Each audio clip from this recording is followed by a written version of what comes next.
Hello everyone, तर आज आपण बघणार आहे दही शिमला मिर्च तवा फ्राय आहे. त्यासाठी एका बाउलमध्ये घेतला आहे लांब लांब पातळ पातळ कट केलेला कांदा आणि लांब लांब पातळ पातळ कट केलेली शिमला मिर्च. त्यामध्ये टाकणार आहे आपण शेंगदाण्याचा कूट, बघा अशा पद्धतीने. त्यामध्ये टाकणार आहे हळद, तिखट, थोडंसं गरम मसाला, धनापूड, मीठ आणि साखर. याला बघा मिक्स करून घेणार आहे अशा पद्धतीने.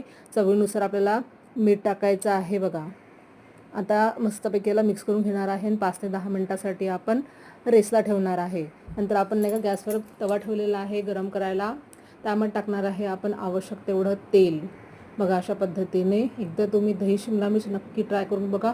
खूप टेस्टी आणि खमंग अशी भाजी आहे. गरमागरम भाजी इतकी टेस्टी लागते, माझं नाव घेसाल एवढी टेस्टी भाजी होती बघा. हे मस्त आपण आवश्यक तेवढं तेल घेतलं आहे. तेल गरम झालेलं आहे. त्यामध्ये टाकणार आहे आपण जिरं आणि मोहरी. सोबतच टाकणार आहे आपण बारीक कट केलेली हिरवी मिर्च आणि खुडलेला लसूण टाकणार आहे. आता त्याला व्यवस्थित आपण शिजवून घेणार आहे. अद्रकचा आपल्याला शिजवायचं आहे. थोडंसं शिजवलं की त्यामध्ये टाकणार आहे आपण जे बाउलमध्ये सारण करून ठेवलं आहे शिमला मिरचीचं, ते टाकणार आहे. ते मस्त नरमगार झालं आहे शिमला मिरची आणि कांदा. थोडंसं त्याला पाणी सुटलेलं आहे बघा. याने काय होते माहिती आहे, भाजी शिजायला वेळ लागणार नाही, लवकर भाजी शिजली जाते आपली. बघा तव्यावर आहे ते जळण्याची शक्यता असते, म्हणून आपण अशी प्रोसिजर करून घेतलेली आहे. यामुळे काय कंटिन्युअसली हलवून लवकर भाजी शिजली जाते. मस्त आपण त्याला एकत्र करून घेणार आहे बघा अशा पद्धतीने. तुमच्याकडे जर लोखंडाचा तवा असेल मोठा, तुम्ही त्यावर पण ही भाजी करू शकता. माझ्याकडे हा पॅन होता म्हणून मी यावर केलेली आहे. बघा याला मस्त आरामात आपल्याला शिजवून घ्यायची आहे. गडबड करायची नाही, नाहीतर तव्याच्या खाली पडू शकते बघा, भाजी सांडू शकते बघा. असं मस्तपैकी आपण त्याला हळूवारपणे मिक्स करून घेणार आहे बघा अशा पद्धतीने. एकदा तुम्ही नक्की ट्राय करून बघा आणि झाकण ठेवून त्याला आपण मस्त वाफ देणार आहे. यामुळे काय होते, भाजीला एक वेगळा खमंगपणा येतो बघा. छान असं भाजी होते आपली बघा. थोडं त्याला तेल सुटलेलं आहे.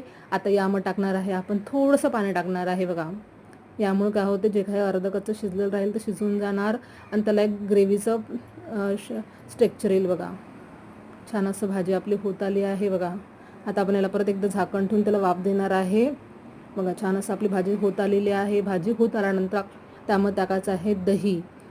दही आपलं टाकल्याबरोबर आपल्याला थोडंसं शिजवायचं आहे, जास्त नाही शिजवायचं आहे. नाही दही फाटल्यासारखं होतं, दिसायलाही खराब दिसतं आणि खायला पण खराब लागतं बघा. दही टाकल्यानंतर थोडंसं त्याला मिक्स करून घ्यायचं आहे आपल्याला, म्हणून पहिल्यांदा सर्व भाजी शिजवून घ्यायची, नंतर शेवटी आपलं दही टाकायचं आहे बघा. आता आपण करणार आहे गॅस बंद बघा. जास्त आपल्याला दही टाकल्यानंतर शिजवायचं नाही आहे बघा.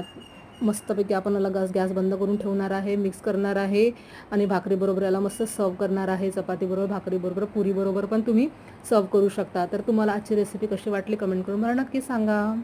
भेटू नेक्स्ट व्हिडिओमध्ये अशाच नवीन नवीन रेसिपींसोबत. Bye bye.